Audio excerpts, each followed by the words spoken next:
Quand on a un ken, généralement, le premier suburi du ken, c'est le shomen le plus pur possible. C'est vrai. Parce que vous montez là, tout droit, jusqu'au shomen. C'est ça le shomen. Hein. Le shomen, c'est pas ça. Hein. C'est pas la coupe. Le shomen, c'est au-dessus de la tête. Donc, quand vous montez l'arme au shomen tout droit, vous pouvez redescendre tout droit. Ça, c'est le shomen parfait. Quand je fais go no awase, qu'est-ce que je fais exactement? Marc, lui, il attaque avec le 5e suburi, d'accord? Donc, il fait un mouvement rotatif, vous êtes d'accord avec ça? Il fait un mouvement rotatif, là. Son ken est par la gauche pour aller vers la droite. Enfin, de sa droite pour aller vers sa gauche. Donc, son ken est par de sa droite pour aller vers sa gauche. Donc, il attaque avec un angle. Ça, c'est ce qu'on appelle le yokomen. C'est ça le yokomen. Le yokomen, c'est un mouvement rotatif.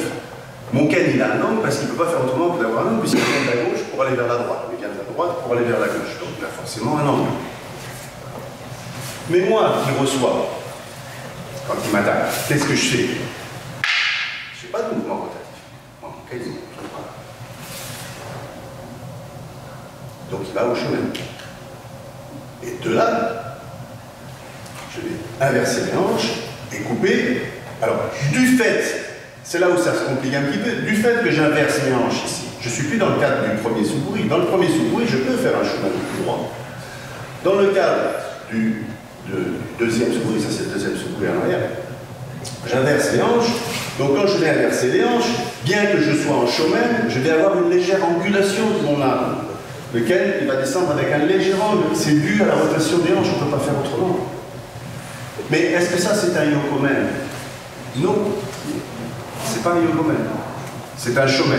Mais on peut différencier les shomen. Il va y avoir des shomen purs et des shomen avec une légère angulation si vous inversez les hanches. Mais ça, c'est pas encore un yokomen.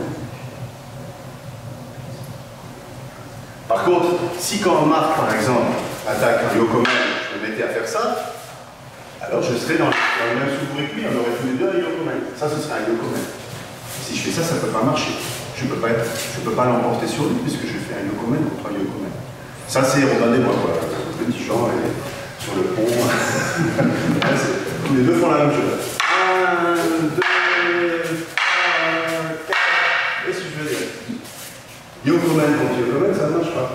Il faut que je fasse un shomen. Là, moi, je suis en shomen. C'est pour ça que je peux rentrer ici. Et prendre sa coupe. Vous voyez cette différence qu'il y a entre les deux? C'est fondamental, ça, parce que si on n'arrive pas à comprendre la différence entre shomen et yokomen, dans plein de mouvements, on ne comprend pas ce qu'on fait. Et c'est un exemple ici, avec le jour.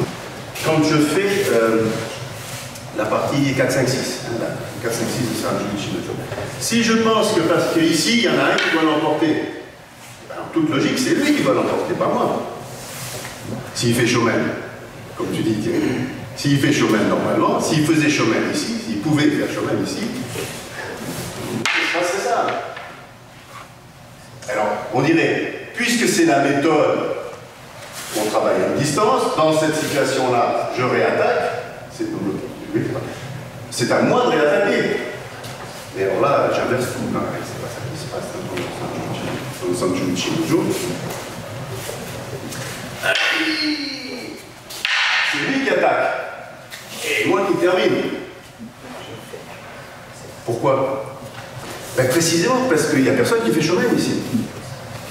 Puisqu'on a tous les deux la même arme, et qu'à partir du moment où on est tous les deux dans la même position, on ne peut faire tous les deux kyokomen. Que je le fasse en avançant ou que je le fasse en reculant, je ne peux faire kyokomen. Dans cette position-là, si je fais en avançant, je vais faire un yokomen en avançant. Dans cette position-là, si je le fais, je fais un yokomen en reculant. Donc, puisqu'on est dans ce cas de figure ici, là, moi je fais mon yokomen en avançant, et lui il fait son yokomen en reculant. Et c'est pour ça qu'ici, il n'y a personne qui gagne. L'impact, il y a un impact. Il n'y a personne qui peut dominer, là, puisque tous les deux font la même chose. C'est Robin des Bois. Mais c'est normal, dans cette situation-là, c'est normal. Une fois. Ça se passe comme ça, une fois. Là. Donc ici. Là, c'est vite. Ah, ok, alors c'est moi qui termine.